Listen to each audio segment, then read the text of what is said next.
Okay, let's begin this painting with a very detailed drawing with outlining all the value shapes that I see. And my method lately has been to begin these quick sketches by making sure that I'm not going to lose some of the darkest line work that I need, like the crease behind the eye and the crease where the lips come together and the nostrils and a few other areas that I'm afraid might get lost when I begin to put down the first layers of pigment. Now, this step one of my process usually involves simply burnt sienna or burnt sienna and alizarin as the underpainting for the shadow shapes of the entire face. But you may be able to tell that I'm starting this one with some mineral violet. I decided to be a little more adventuresome with her darker skin, and I could see some of the purple undertones. So I'm actually using some mineral violet to detail some of these darker areas. And of course, I don't want to just do outlines, so I do bring some of these shapes out into some of the larger areas. And I'm narrating this after the fact, so I'm kind of watching what it was I did. But I remember starting with the mineral violet, which is not something I typically do in step one. But I wanted to see how this would turn out, and I was pleased with the results. I'm going to also be using the burnt sienna and the alizarin crimson, just like I usually do. But I figured that I could go a little bit darker and have a little bit more interest with some of the mineral violet as well.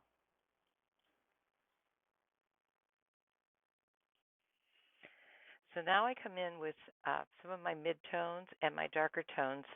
Burnt sienna for just plain midtones, and the burnt sienna mixed with the alizarin for a little bit darker tones. The first step that I'm doing is a step that I attempt to use to sculpt the face, make it look three-dimensional. Once I feel that I have a likeness at step one, the other steps are so much easier. So I'm looking for all midtones to darker tones right now. And of course, I'm adding in a little bit of the challenge of the mineral violet, something I don't typically do. I just wanted to see how it would work with her. And when I'm using these colors, I do tend to use a clean damp brush and touch some of the edges so that not all the edges are harsh. Although I do like to see the beginning and ends of strokes, I always think about where my stroke is going to begin, where it's going to end. And if I put down a stroke, I often put in another stroke perpendicular to that. I like to see some energy in these strokes. I can get a lot of variation in tones with just the burnt sienna, but I do like to add the alizarin crimson, and in this case, the mineral violet, to help me shape and get the darker tones. So you'll see a variety of things going on here. I'm not particularly just starting with one value. I'm kind of working my way around the face um, with the midtones and darker tones. I love the shadow shapes on the nose and in the philtrum area. I don't want to see harsh lines down the sides of the nose, so I try to keep those areas fairly soft. I do want to see the white of the paper, so I do try to leave a lot of the white of the paper. You'll notice maybe that I didn't outline the bottom part of her eyes. I don't like an outlined eye, but I did touch some of the areas, especially at the outer edges of the lower part of the eye, because she does have a darker rimmed eye. I'm going in with a little bit of darker mixture here. That would be the addition of the alizarin to the burnt sienna. And my burnt sienna is Holbein burnt sienna. So I'm looking on the eyelids to see where I have a bit darker area. Notice I usually do keep my brush on its side. It helps me come up with a shape of the beginning and the end of the stroke. I don't want to just put it on and mush it around.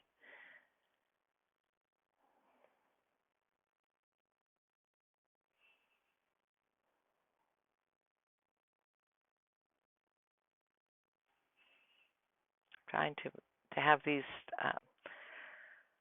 brush strokes right now give some character to the nose, give it some shape.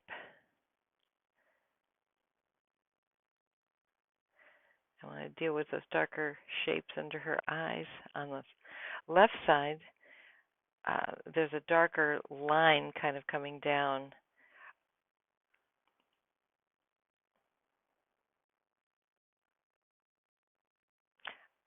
I went in and just used some burnt sienna here to darken things a bit.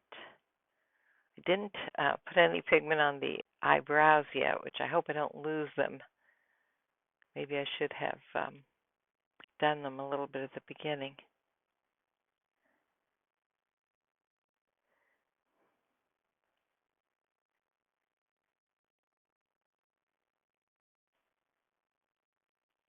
I like that shadow that appears under the left side of the nose. I'm trying to get some of that in, and that shadow merges with another shadow that helps define the shape of her cheek on the left side.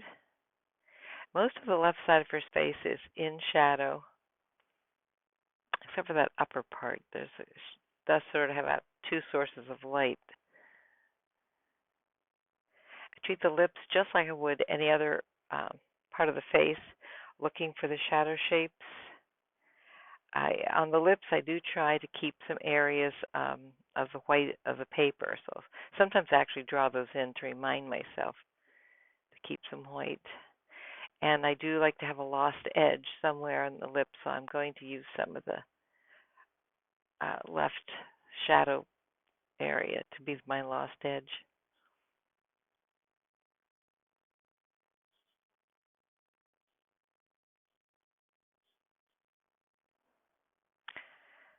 And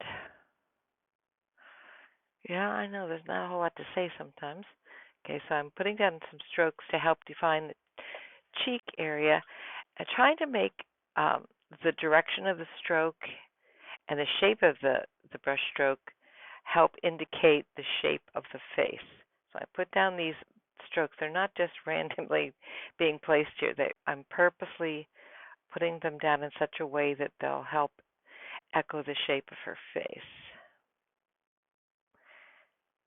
And I am being more liberal with this uh, burnt sienna right now because she does have darker skin, although I still want to have plenty of white of the paper as sparkle.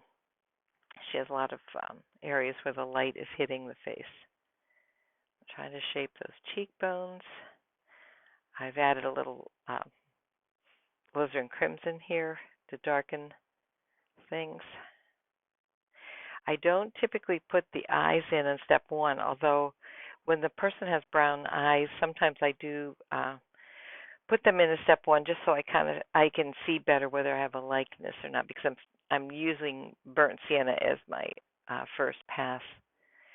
And I was nervous about losing those eyebrows, so I did put a little bit in, and I'm now putting down some vertical strokes in the iris. I just cover right over the iris and pupil area. I do try to leave the gleam, the white.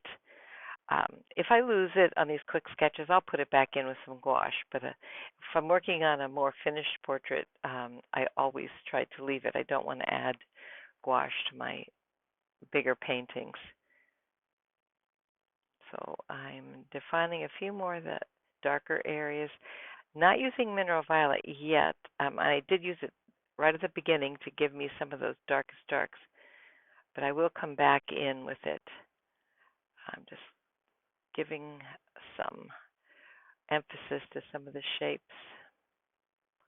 I'm going to get rid of that little blob I put on her nose there. These are quick sketches. I don't fuss a lot. But I am trying to get a likeness. That's important to me.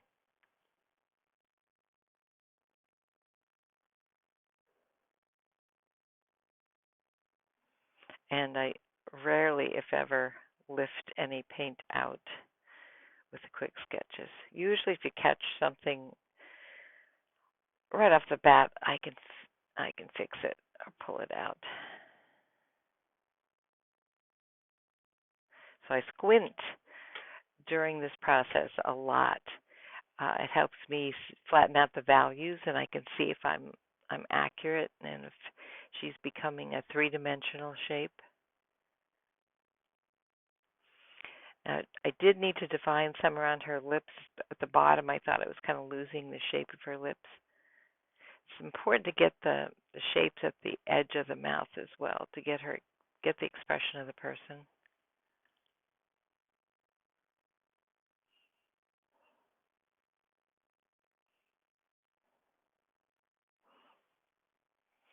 Yeah, I must have been just staring at her right now.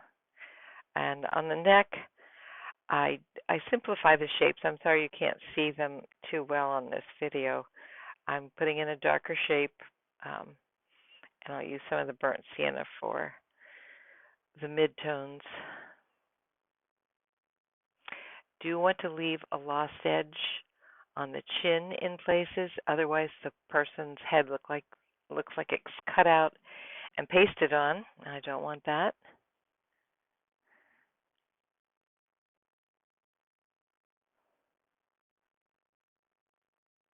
So we don't want a harsh line along the entire jawline, is what I'm saying. Although I can see that I do need to go much darker on the neck area, especially on the left.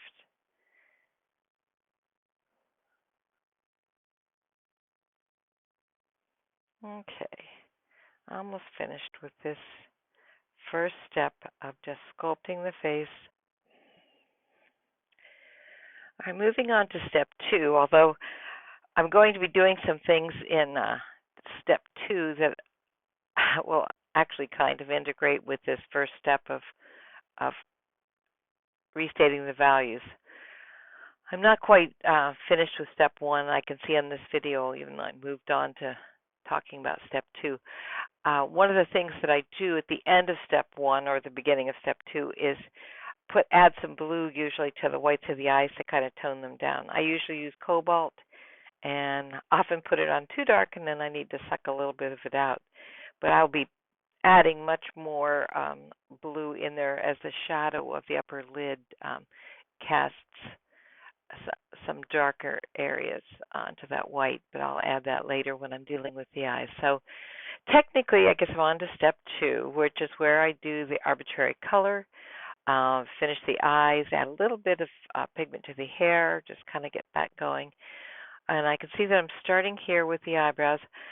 I don't feel that you need to be literal at all with the color on the eyebrows. I use a bit of mineral violet in there, and I'm restating some of the darker areas here now with some mineral violet, which in a way this is just restating what I did in step 1, but going a bit stronger with the mineral violet, which I typically do not use on step 2.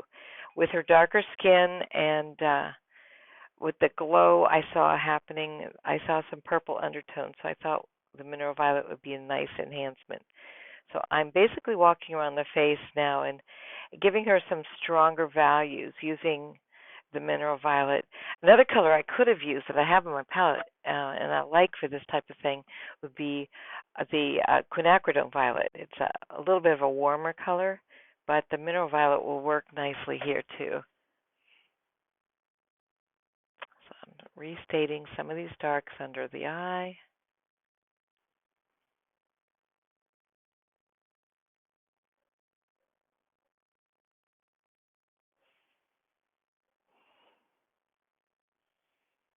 I know it looks a bit dark, but it will dry a lot lighter. And once I darken those pupils, things will fall into place. I really like that shadow under her nose, and I thought I would use some mineral violet there.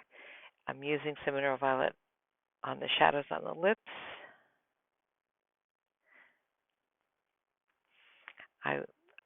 I can see that I'm looking at that shape I have on the right side of her nose and feeling like it was a bit harsh. So with a clean damp brush, I'll go in and touch the edges call it poking a hole in the edges. And I'm still using the mineral violet to restate some of these darkest values. So technically, I'm still kind of doing what I typically do in step 1. I haven't used any of the crazy color stuff yet. Trying to darken that shape on the neck as well. If I have a blossom, like I have a couple on the forehead there, I just leave them. I do kind of like how that works. I believe this is what the video that I discovered later. I was working on the back side of that Canson paper pad that I typically use for these quick sketches, and it lets the pigment slide around a lot more than usual, and I was getting more of the blossoms. In fact, there was a spot that comes up later that I couldn't quite get the pigment to stay in, and it's because I accidentally was working on the back side of this paper. So I added some more burnt sienna to the irises, and you can see that when it comes to the eyes, I use vertical strokes. I feel like I can control things better, and I like how it leaves the edges a little bit less harsh. And I'm indicating the shape of her lashes. Typically, I would do this just with the burnt sienna, and I believe I was using some mineral violet here because I knew those lashes were going to go a bit darker. And I show the direction that they're growing. I am indicating a few of the lower lashes, not going crazy. I think there's a tendency to glamorize, especially on a young woman, the lashes. So basically want to get the shapes in there, and then I can come in and darken. With her, in her case, I may use some indigo or some burnt umber to go a little bit darker with the lashes. But I can see that her irises will still need to go a bit darker. I haven't put the pupils in yet. And right now, I believe I'm adding in some burnt umber to the irises to darken them just a bit. Now I'm darkening some of those lashes. I could be using mineral violet or some indigo. Honestly, I can't tell you for sure. Any one of those would work fine. If you overdo it with the lashes, especially those lower lashes, get a clean damp brush and touch the edges of the lashes, at least to kind of soften the very tips, and that will tone things down, draw less attention to them.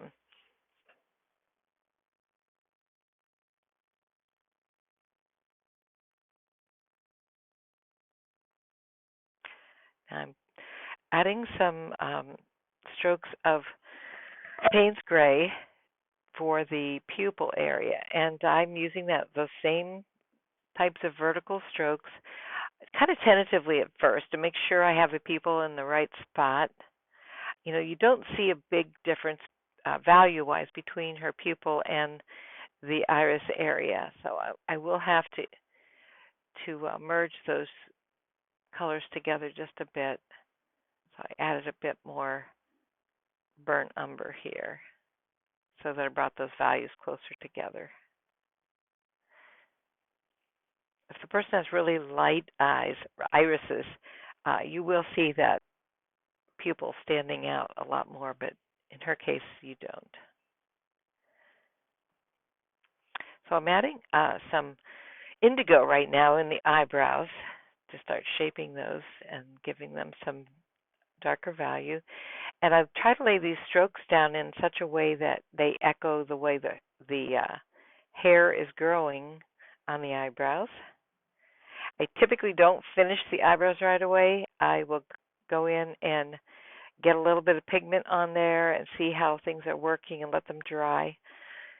Now I'm beginning to add the arbitrary colors. I'm adding some peacock blue here in the shadow area on the inner part of her left eye, and adding some hooker's green over on the right, that bit of a mid-tone. More peacock blue over on the left. That's a mid-tone area there, but I just thought it would be nice to have that blue kind of shine through. Because her skin is darker, she's got different skin tones than a lot of the paintings that I do, and I feel like we can play a little bit more with the arbitrary colors and not have them scream at us.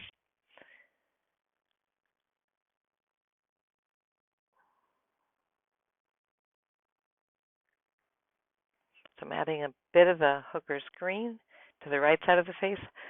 Often as I mentioned before, I'll put down a stroke and then I'll put a stroke down perpendicular to that stroke just for interest. Adding a bit of the hooker's green to the left side. Now, I'll tell you, I think I overdid it with the blue. I guess that was peacock blue, rather. I'm sorry. And because at the end, I felt I was fighting to try to get the pigment to stay on here, but I realize now part of it was because I was working on the back of the canson paper rather than on the proper side. So I still adding peacock and hooker's green. They're both such turquoisey colors that to me it doesn't really matter that much where I put them. I usually find mid-tones to darker tones to add these colors. And occasionally I'll put them on areas that I haven't put any pigment on, any burnt sienna in that first layer. I like it when they kind of pop out and you can see them. But I try to merge the colorful shapes together so it doesn't just look like I put blobs of paint with that on without any integration with other shapes or values. I'm kind of liking the way the arbitrary colors are working on her, adding a bit more into the neck area. I zoomed out a bit so that you could see the neck. Adding a bit of peacock on the upper part of her cheek there. I'm trying to keep the white of the paper as much as possible. Some peacock blue up in that more shadowed area. And bringing some of these strokes into the hair is also a help. You don't want the hair to feel like it's just an add-on. And I'll be touching a bit of the hair before I finish this step 2. But I can see that I needed to darken the eyebrows, so I've gone in with some more indigo. And I often use multiple colors on the eyebrows, like indigo or mineral violet, maybe some more real color, actual color, like the burnt umber. But I often feel this is a chance to play with some color. And I often touch the bottom in spots, the bottom of the eyebrow, so that it won't look so pasted on, so harsh, because it's hair. It's anytime you have hair growing from, you're showing where the hair is growing from the skin, you need to touch that and soften that in spots. Now, I didn't feel that I had darkened the shadow shapes on her lips far enough, so I'm going in with what looks like some of the quinacridone magenta, which is another one of the arbitrary colors I use. Typically, I'm just using quinacridone magenta, hooker's green, and peacock blue, but I did add the mineral violet in this particular painting.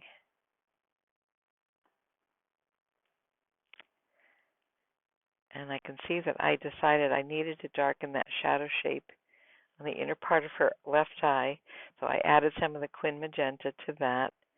I'm darkening some of the other shapes with the quin magenta.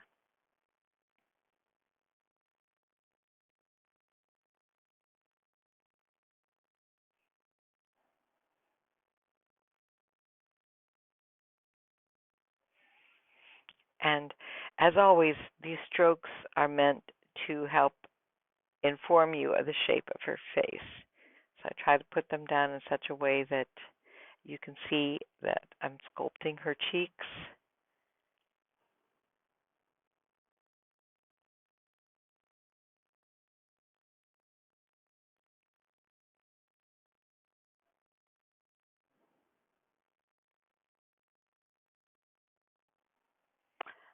Okay.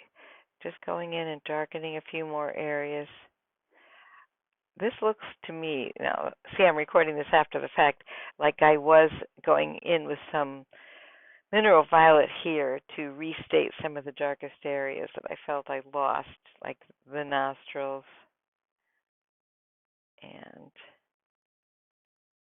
when you put some of those layers on top, you do tend to obliterate some of those lines. And the line between the lips is one that definitely needs to be restated in most cases. And a value on the inner part of the eye is usually a little bit darker too.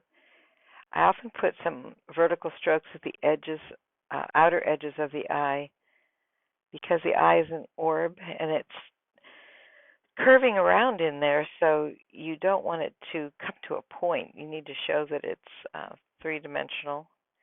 And I add a little more blue to the upper part of the white of her eye, to show, to indicate that the shadow from her upper lid. I'm adding a bit of the quin coral right now on her lips, just for a little bit of punch and to warm them up a bit. And a few last touches before I go into the flesh tones.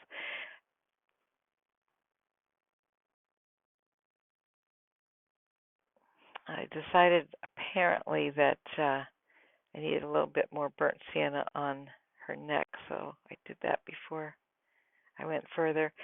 And on step 2, where I'm doing the arbitrary color, I do like to start putting in some strokes and color on the hair, so I can see how the hair will integrate with the shapes that I have in the face.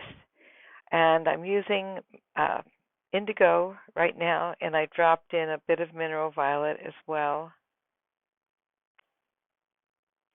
I think it's a lot more entertaining than just going in with some Payne's gray or something dark.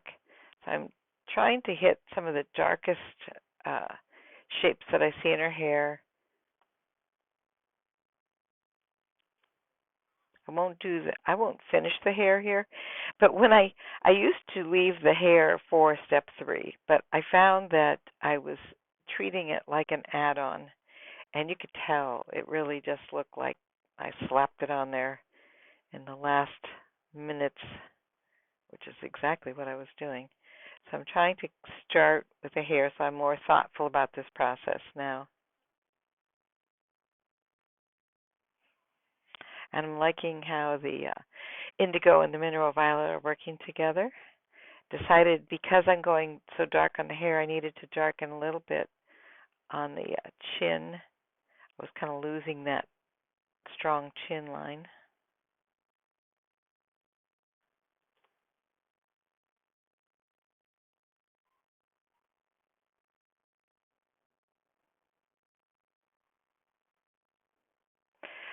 Now, I don't want the edges of the hair to be so harsh, so I will touch them there with a clean, damp brush to soften them in spots. Now I'm moving on to step 3, which is putting on what I consider the flesh tones. And even though this model has darker skin, I still use my vermilion and Winsor Yellow Deep to warm up the face. If her skin were darker, much darker, and had more blue tones and that kind of thing, I might change that process. But right now, this is the vermilion and Winsor Yellow Deep. And I'm putting down my strokes in a very deliberate way, because I'm aware that these are the last strokes you see, and if they have a nice energy to them, the whole painting will look like it was done more freely and loosely. In danger of losing a lot of this white that I was going to keep. Sometimes I want to I watch these videos and think, stop, stop.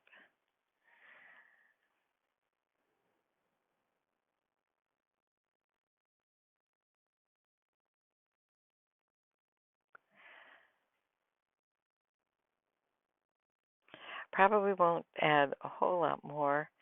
I've got, yeah, some areas on the neck to kind of give this lighter tone. This is the lightest value that I actually put down. I mean, I'll leave the white of the paper, and then there's this flesh tone, and then we go into the burnt siennas and the darker mixture of burnt sienna alizarin. So, step 3, I will go in and finish the hair. But fortunately, I got a head start in step 2, so I can kind of see what colors are working. And I will be softening the areas where it touches the forehead, because as I said, that's a soft area. You're showing how the hair is growing from the skin. If you leave that as a harsh edge, it's going to look like the person's wearing a cap or a helmet. Yeah, I was trying to get a few little tendrils coming out. I'm not sure I did a great job with that. Darkening a bit, value on the eyebrows.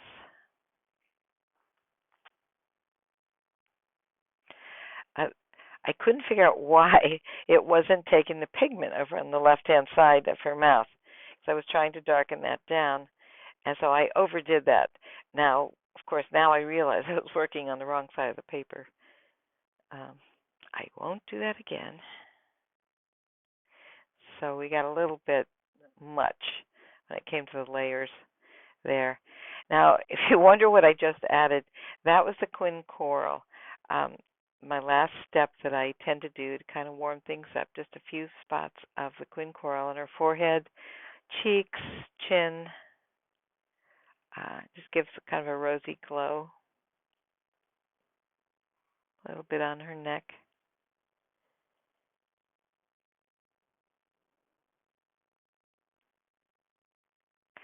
And I almost forgot that she had earrings. I'm just kind of indicating a bit of a shadow on those.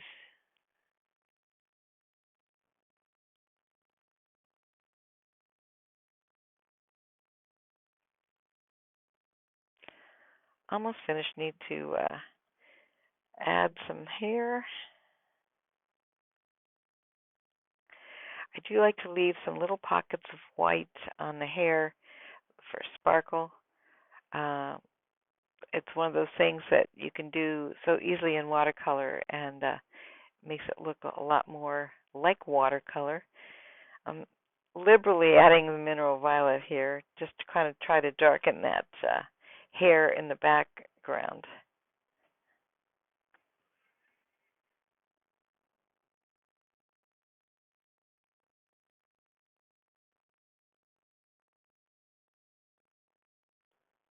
Yeah, her hair is really fun to paint. I decided she needed a little bit of hooker's green on the right side there in the hair. And of course, the neck needs some arbitrary colors as well. It looks like I kind of ignored that other than the quin magenta, so I add a little bit of green just now. And I usually don't do much with the clothing other than to indicate a color or a few strokes of information. That's a project for another time. That's one of the reasons quick sketches don't take so long, because I don't do a whole lot with them. There's a finished product. I hope this has been a helpful demo for you.